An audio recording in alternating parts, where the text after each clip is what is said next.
Beth again. Tonight I'm going to show you how to make peanut butter chicken. Yeah, that sounds a little funky, but it's something that we actually love in our house. It's something that I've made multiple times, but it's a recipe that I also have been able to adapt and change because it's really cool that we can take recipes and make it our own or make it healthier and make it better to be what it is that we want it to be. So there's several things in this recipe that I'm going to change.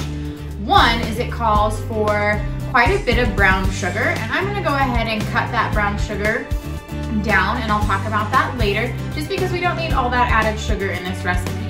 Another thing it calls for is a lot of vegetable oil, and we don't need all those saturated fats, so I more than cut the vegetable oil in half when I'm cooking, and I will also be talking about that later. The third thing that I'm going to change in this recipe is the peanut butter. So we love creamy peanut butter, but we've also got a good friend that makes peanut butter and sells it at a farmer's market here in Cheyenne, or down in Cheyenne. Don't live there. And it's called Dragon's Breath peanut butter, so it's got a little bit of spice to it. Because I'm making peanut butter chicken, which is kind of Chinese food, I guess, but I like a little zing to mine. But I don't use all of the spicy peanut butter because the rest of my family doesn't love the spice. Let's get started. For our peanut butter chicken, the first thing I did is diced up the chicken like this. I added 1 tablespoon of olive oil, and then we are going to cook it until it is brown and ready to go. Okay, while the chicken is cooking, we're gonna make our peanut butter sauce. So the first thing we're going to grab is our soy sauce. And I wanted to use low sodium. That cuts back on the salt that's in this recipe. And this particular recipe calls for 3 tablespoons, but I've made it a time or two, and I'm actually only going to use 2 tablespoons soy sauce and substitute 1 tablespoon of water.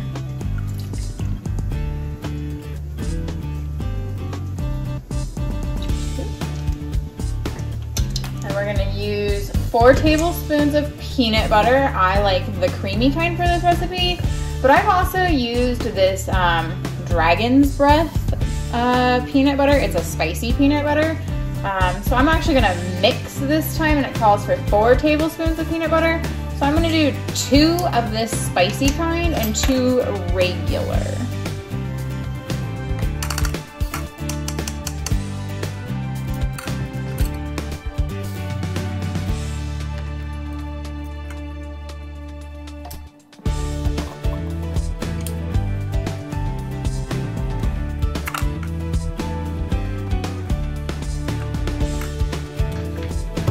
Next, we're gonna add 3 tablespoons of brown sugar. That's what the recipe calls for it, but I also like to cut back on the amount of sugar that I'm using. And I'm gonna get a dry tablespoon since I use this one for the soy sauce.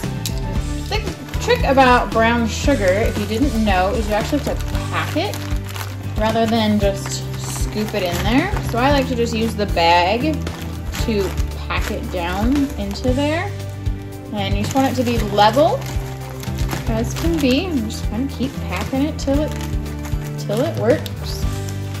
That's about a tablespoon. And this calls for 3. I'm actually going to do 1.5. I just don't think this recipe needs that much sugar, and that's a great way to cut back on those extra grams in your day. All right, the next ingredient is oil. It calls for 3 tablespoons. However, I want to cut back on those saturated fats and things that are not so good for us, and so instead of the 3 tablespoons, I'm actually only going to use 1 tablespoon, maybe just a little bit more, but very little when it comes to that additional amount. It's mostly just to help break that peanut butter up to make it more of a sauce. And then we are going to add ginger, and I just have some already ground up. Personally, I don't think it has a smell, and we're only going to use a teaspoon. 1 teaspoon ground ginger.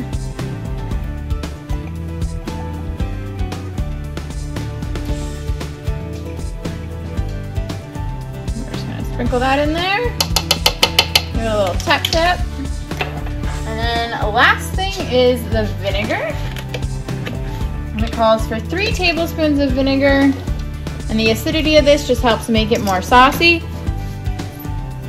Okay, so 1, 2,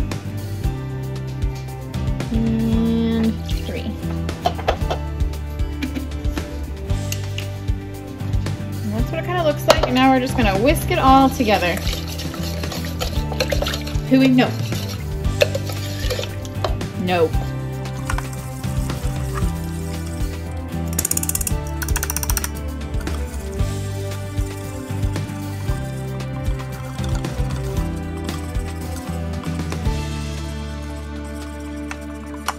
Okay, once it's all mixed up, it's gonna have a funky looking texture to it. There we go. Okay, once you get it all mixed up, it's gonna have a funky looking texture to it. And that's okay, because we're gonna mix it in with that chicken that we are cooking on the oven. Our chicken is all brown. And I went ahead and remixed the peanut butter just real good. Made it pretty smooth. So now I'm gonna add it to the chicken mixture here.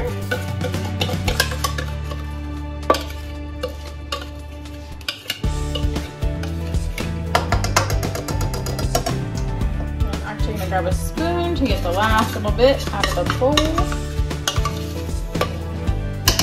Perfect.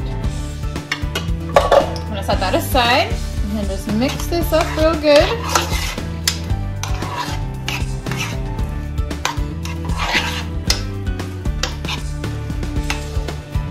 See all that creamy goodness? And now I'm gonna mix it again on top of the stove to warm that peanut sauce up. All right, our chicken has been cooking here on the oven, more like warming up on the oven, and it is just about ready to go. All I did was warm it up on a medium-low heat just until that peanut butter sauce got warm and the chicken is warm as well. So now I'm gonna make some rice and veggies to go with this. You could eat this chicken by itself if you wanted, but I wanna add a little bit of veggies to my plate, so I'm gonna make some sauteed veggies to go with it. All right, check this out. So I made the peanut butter chicken, and then to make this a complete meal for tonight, I went ahead and made some fried rice and threw in some bell peppers, and then I've also got my greens here with some broccoli. Let's give this peanut butter chicken a try. Yep, perfection. Just as good as any other time I've made it. You can kind of see it's got a creamy sauce and it mixes well with the rice. Excuse me while I talk with my mouth full, but it's just so delicious. I wish you could smell it. This will be a big hit with your family. I hope you try it.